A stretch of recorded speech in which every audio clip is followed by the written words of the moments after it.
មេឃខ្មៅងឹតស្លុបផ្លូវដែលគ្មានសង្ឃឹមនៅចំពោះមុខតើអាចកំដរបងជាលើកចុងក្រោយបានទេមុនពេលដែលបងត្រូវដើរចេញឆ្ងាយពីរូបអូនសុំមានស្ងួនជួយអង្គុយក្បែរបងបន្តិចបានទេមើលភ្នែកស្រទុំស្ដាប់សំឡេងបេះដូងលងលោតខ្សោយសោយមុនពេលដែលយើងត្រូវលែងដៃគ្នាជារៀងរហូតដឹងថាស្អែកនេះស្នេហាលែងមានពាក្យថាយើងទៀតហើយត្រឹមជាអ្នកដទៃដែលធ្លាប់ស្គាល់ចិត្តគ្នាខ្លាំងបំផុតរាល់រឿងរ៉ាវផ្អែមល្ហែមដែលធ្លាប់សាងកនឡងមកសុំកុំទាន់រលាយបាត់ទៅតាមសម្រស់ថ្ងៃលិចអីជួយកំដរបងត្រឹមមួយនាទីចុងក្រោយបានទេមុននឹងមាសមេ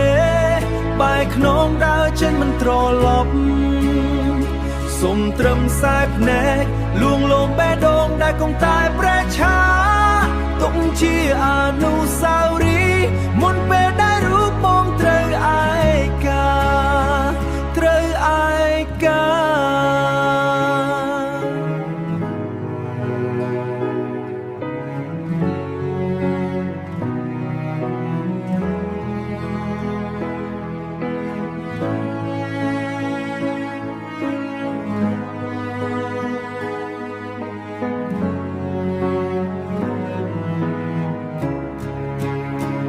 ជួយកំដរបងត្រឹមមួយនាទីចុងក្រោយបានទេ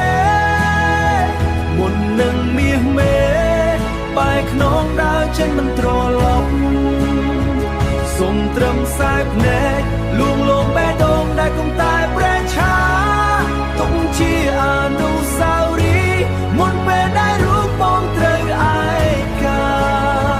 ត្រូវឯកាលាហើយម្ចាំងចិត្ត